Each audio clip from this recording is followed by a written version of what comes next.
হাতিখাল বাজারে জমি দখল নিয়ে রক্তক্ষয়ী সংঘর্ষ। আব্দুল হেকিমের জমি দখলের চেষ্টার অভিযোগ। জমি দখলে এসেছিল আতাবুর রহমান আহমেদের লোকজন। জমি দখলের চেষ্টায় দুষ্কৃতীদের বাধা দেন আব্দুল হেকিম। দুপক্ষের মধ্যে বেঁধে যায় ধুমধুমার লড়াই। আতাবুরের লোকজন অস্ত্রশস্ত্র নিয়ে ঝাঁপিয়ে পড়ে। সংঘর্ষে অন্তত 9 জন গুরুতর আহত হন। সংঘর্ষের মাঝে পড়ে গুরুতর আহত হয় স্কুল ছাত্রী। চিকিৎসাধীন অবস্থায় মারা যায় স্কুল ছাত্রী সাদিয়া আক্তার। কাছাড়ের সোনাই অঞ্চলের হাতিখাল বাজারে জমি নিয়ে রক্তাক্ত সংঘর্ষের জেরে স্কুল ছাত্রীর মৃত্যুর ঘটনায় তীব্র চাঞ্চল্য। সোমবার রাতে জমি দখল নিয়ে শুরু হয় সংঘর্ষ। সংঘর্ষে অন্তত 9 জন আহত হন। শিলচর মেডিকেল কলেজের আইসিইউতে চিকিৎসাধীন অবস্থায় মৃত্যু স্কুল ছাত্রী। এলাকায় তীব্র চাঞ্চল্য। পরিস্থিতি নিয়ন্ত্রণে মোতায়েন হয়েছে পুলিশ। এখনো গ্রেফতারের খবর নেই। স্থানীয় বাসিন্দারা জানান, ঘটনাটি ঘটেছে জমি দখলকে কেন্দ্র করে। আব্দুল হেকিমের জমি দখলের উদ্দেশ্যে এসেছিল একদল সশস্ত্র লোক। তারা এসেছিল আতাবুর রহমান আহমেদের পক্ষ নিয়ে। তাদের বাধা দেন আব্দুল হেকিম। তাতেই সংঘর্ষ বাধে। এতে অন্তত 9 জন আহত হন।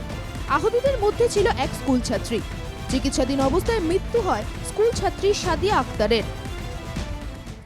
গত 15 তারিখ রাত্রি যে দুর্ঘটনা ঘটছে জমিন সংক্রান্ত ব্যাপার লইয়া, শাহাবুদ্দিন আতাবুদ্দিন রাজু আহমদ নামে তারা জমিন সংক্রান্ত ব্যাপার লইয়া রাত্রে তারা গড় বানানি আওয়ার পথে গড় বানানি আইসছে।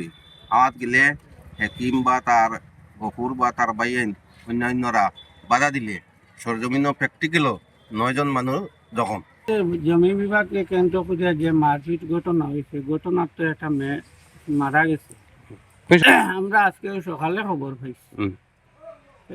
যখন মারা গেছে তো এটা তো এখন আইনের ব্যবহার, আইনে গেছে, তখন আইনে এটা সঠিকভাবে তদন্ত করিয়া। হাতিখাল বাজারে সোমবার রাতে সংঘর্ষের ঘটনায় স্থানীয়দের মধ্যে তীব্র প্রতিক্রিয়া সৃষ্টি হয়েছে। ঘটনাটি সম্পর্কে স্থানীয়রা কি বলছে শুনে নেওয়া যাক। হঠাৎ আমার কাছে একটা ফোন গেছে যে বাজারটা মাইদাঙ্গা হয়েছে। আমার পুরান এক্স মেম্বারে ফোন করবেন, ফোন করে কইলা যে বাজারে একটা হুলস্থুল সৃষ্টি হয়েছে, আপনি ওসিরে ফোন করবেন।